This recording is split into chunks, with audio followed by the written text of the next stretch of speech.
नहमदुहु व नसल्ली अला रसूलिन नबील करीम। अस्सलातु वस्सलामु अलैका या सय्यदी या रसूलल्लाह वसल्लम अलैका वला आलिका व सहाबिका या सय्यदी या हबीबल्लाह। मुअज़्ज़ज़ सामीन व नाज़रीन, अस्सलामु अलैकुम व रहमतुल्लाहि व बरकातुहू। आज हम सूरा सबा के बाकी हिस्से का मुताला करेंगे। इसमें आप जान सकेंगे कि क़नाअत और शुक्रगुजारी की क्या अहमियत है। कुफर और शिरक और नाशुक्री करने वाली अक़वाम को किन किन ख़तरात का सामना होता है, और साथ ही सब्र व इस्तिक़ामत की क्या अहमियत है। इब्तिदा में तिलावत कलाम पाक। आऊज़ु बिल्लाहि मिनश शैतानिर रजीम, बिस्मिल्लाहिर रहमानिर रहीम। कुल उद्दुल्लज़ीना ज़अमतुम मिन दूनिल्लाहि ला यमलिकूना मिस्काला ज़र्रतिन फ़िस्समावाति वला फ़िल अर्दि वमा लहुम फ़ीहिमा मा शिरकिन वमा लहू मिनहुम मिन ज़हीर वला तनफ़उ शफ़ाअतु इंदहु इल्ला लिमन आज़िना लह हत्ता इज़ा फ़ुज़िअ अन क़ुलूबिहिम क़ालू माज़ा क़ाल रब्बुकुम क़ालुल हक़्क़ व हुवल अलिय्युल कबीर। सदक़ल्लाहुल अज़ीम। अब आयत नंबर 22 से 54 तक की तफसीर अल-नूर। अल्लाह रब्बुल इज़्ज़त हज़ूर नबी करीम सल्लल्लाहु अलैहि वसल्लम को मुखातब करके कह रहे हैं कि आप सल्लल्लाहु अलैहि वसल्लम इन कुफार से कह दें कि पुकारो इनको जिन्हें तुम अल्लाह के सिवा माबूद ख्याल करते थे। वो एक ज़र्रे के भी मालिक नहीं है, ना ही आसमानों में और ना ही ज़मीन में, और ना ही इनमें इनकी कोई शराकतदारी है, और ना ही इनमें इनका कोई मददगार है। मुशरिकीन का अकीदा था कि फरिश्ते अल्लाह की बेटियां हैं और वो इनकी बात नहीं टाल सकता। दूसरा ये कि बेशक अल्लाह कायनात का खालक और मालिक है, मगर हमारे बुत इसके नायबीन हैं, जो कायनात का निज़ाम चलाने में ना सिर्फ अल्लाह के मददगार है बल्कि अल्लाह के इख्तियार में भी शरीक हैं। इस आयत में मुशरिकीन के इस अकीदे की नफ़ी की गई है और इसके यहाँ इनकी कोई शफात नफ़ा ना देती सिवाय इसके जिसे अल्लाह शफात करने की इजाज़त देता है। यहाँ तक कि जब इनके दिलों से घबराहट दूर कर दी जाती है, वो कहते हैं कि तुम्हारे रब ने क्या कहा था। वो कहते हैं इसने जो फरमाया है वही हक है और वो बुलंद मर्तबा बहुत बड़ा है। आप सल्लल्लाहु अलैहि वसल्लम कुफार से पूछें कि कौन तुम्हें रिज़्क़ देता है आसमानों और ज़मीन में से। आप सल्लल्लाहु अलैहि वसल्लम फरमा दें कि अल्लाह ही रिज़्क़ देता है, और बेशक हम अहले ईमान या तुम कुफार या तो हिदायत पर हैं या खुली गुमराही में हैं। यानी हमारा और तुम्हारा अकीदा मुतज़ाद है, इसलिए एक जमात हिदायत पर है और दूसरी गुमराह। आप सल्लल्लाहु अलैहि वसल्लम फरमा दें कि तुमसे नहीं पूछा जाएगा हमारे जुर्मों के बारे में और ना ही हमसे तुम्हारे अमाल के बारे में पूछा जाएगा। यानी ना ही तुम्हें हमारे बारे में फिक्रमंद होने की ज़रूरत है और ना हमें तुम्हारी कोई फिक्र है। आप सल्लल्लाहु अलैहि वसल्लम फरमा दें कि हमारा रब हम सब को जमा करेगा, फिर हक के साथ हमारे दरमियान फैसला करेगा और वो खूब फैसला करने वाला है। आप सल्लल्लाहु अलैहि वसल्लम फरमा दें कि मुझे दिखाओ वो माबूद जिन्हें तुमने अल्लाह के साथ मिला दिया है। हरगिज़ नहीं, बुत अल्लाह के बराबर नहीं हो सकते। वो अल्लाह बहुत ज़बरदस्त हिकमत वाला है, यानी अल्लाह किसी का मोहताज नहीं है। और हमने नहीं भेजा आप सल्लल्लाहु अलैहि वसल्लम को मगर तमाम इंसानों के लिए खुशखबरी देने वाला और डर सुनाने वाला, लेकिन अक्सर नहीं जानते कि आप सल्लल्लाहु अलैहि वसल्लम बनी नौ इंसान के नबी और रसूल हैं, पहले अंबिया अलैहिस्सलाम की तरह किसी एक इलाके के नहीं हैं। और कहते हैं कि ये वादा क़यामत का कब पूरा होगा, अगर ला सकते हो तो अभी हम पर क़यामत ले आओ अगर तुम सच्चे हो। आप सल्लल्लाहु अलैहि वसल्लम फरमा दें कि तुम्हारे लिए एक दिन की मियाद मुकर्रर है, जिससे ना तुम एक घड़ी पीछे हट सकोगे और ना ही आगे बढ़ सकोगे। और जिन्होंने कुफर किया वो कहते हैं कि हम हरगिज़ ईमान नहीं लाएंगे اس قرآن پر اور نہ ان کتابوں پر جو اس قرآن سے پہلے تھیں، اور کاش آپ صلی اللہ علیہ وسلم دیکھ لیں جب یہ ظالم کھڑے کیے جائیں گے اپنے رب کے سامنے، وہ ایک دوسرے کی طرف اس وقت بات لوٹائیں گے، یعنی ایک دوسرے کو گمراہ کرنے کا سبب قرار دیں گے۔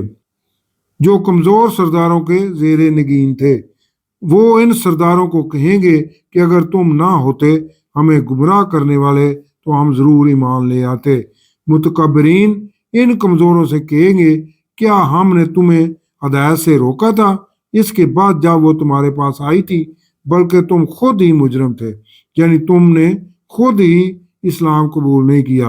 اور کمزور متکبرین سے کہیں گے یہ رات دن کی تمہاری چالیں تھیں جب تم حکم دیتے تھے کہ اللہ کا کفر کریں اور ہم اللہ کے شریک ٹھہرائیں، اور وہ عذاب کو دیکھ کر اپنی شرمندگی چھپائیں گے، اور ہم ان کافروں کی گردنوں میں توق ڈال دیں گے، انہیں بدلہ نہیں ملے گا مگر ویسا ہی جو وہ کرتے تھے، یعنی برائی کا بدلہ برائی سے ہی انہیں ملے گا۔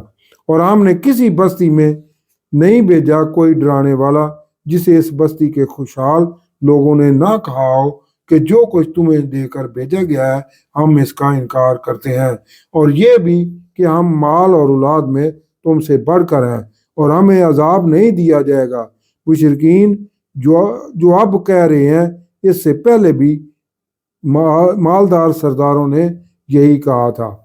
آپ صلی اللہ علیہ وسلم فرما دیں کہ بے شک میرا رب جس کے لیے چاہتا ہے رزق کشادہ کر دیتا ہے اور جس کے لیے چاہتا ہے تنگ کر دیتا ہے، لیکن اکثر نہیں جانتے، اور تمہارے مال اور اولاد نہیں جو تمہیں مرتبے میں ہمارے نزدیک کر دیں، سوائے اس کے کہ جو ایمان لایا اور اس نے نیک اعمال کیے، یہی ہیں جن کے کیے ہوئے اعمال کا دگنا اجر ہے، اور وہ بالا خانوں میں امن سے ہوں گے۔ اور جو ہماری آیات کو ناکام بنانے کی کوشش کر رہے ہیں وہی لوگ عذاب میں حاضر کیے جائیں گے۔ آپ صلی اللہ علیہ وسلم فرما دیں کہ بے شک میرا رب کشادہ کرتا ہے رزق اپنے بندوں میں سے جس کے لیے چاہتا ہے، اور تنگ کرتا ہے جس کا چاہتا ہے، اور جو تم خرچ کرتے ہو تو اس کا عوض دیتا ہے، اور وہ بہترین رزق دینے والا ہے۔ اور جس دن وہ ان سب کو جمع کرے گا پھر فرشتوں سے کہے گا کہ کیا یہ تمہاری ہی پرستش کرتے تھے؟ وہ فرشتے کہیں گے کہ تو پاک ہے، تو ہی ہمارا کارساز ہے، اس کے سوا۔ یہ مشرکین جنات کی پوجا کرتے تھے، ان میں سے اکثر انہی جنات پر ایمان رکھتے تھے، تو تم میں سے کوئی ایک دوسرے کے لیے بت اور مشرک کوئی اختیار نہیں رکھتا، نہ نفع کا نہ نقصان کا۔ اور ہم کہیں گے انہیں جنہوں نے ظلم کیا اب تم اس آگ کا عذاب چکھو جسے تم جھٹلاتے تھے۔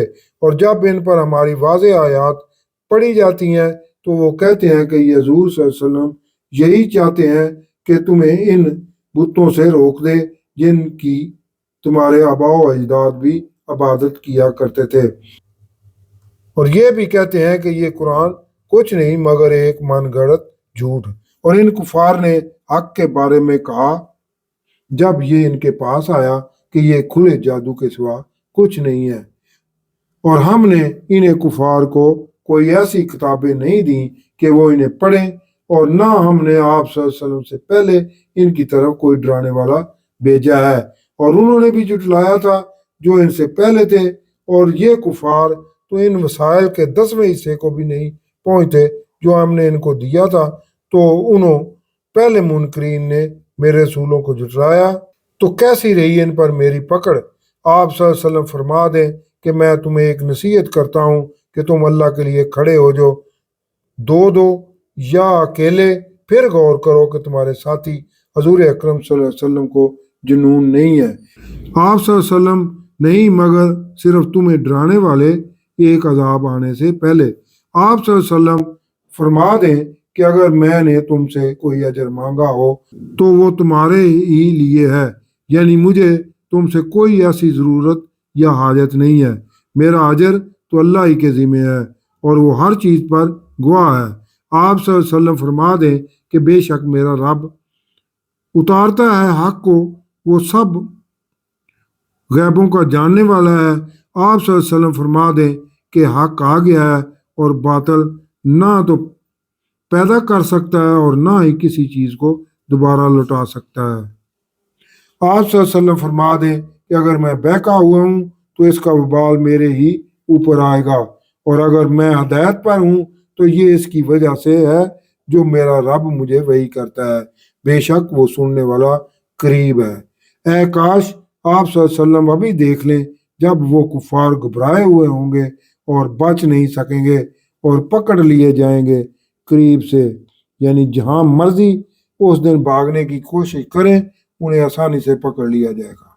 और फिर वो कहेंगे कि हम ईमान ले आए हैं और इस वक्त इनकी पहुंच कहाँ होगी इतनी दूर की जगह से, यानी इनके लिए ना तो दुनिया में वापस आना मुमकिन होगा और ना उस दिन ईमान लाना किसी काम आएगा।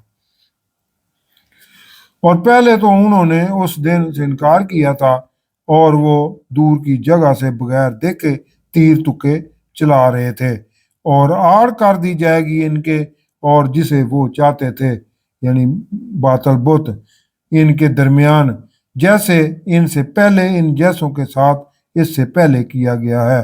बेशक वो भी तरद्दुत डालने वाले शक में थे। सदकल्लाहुल अज़ीम।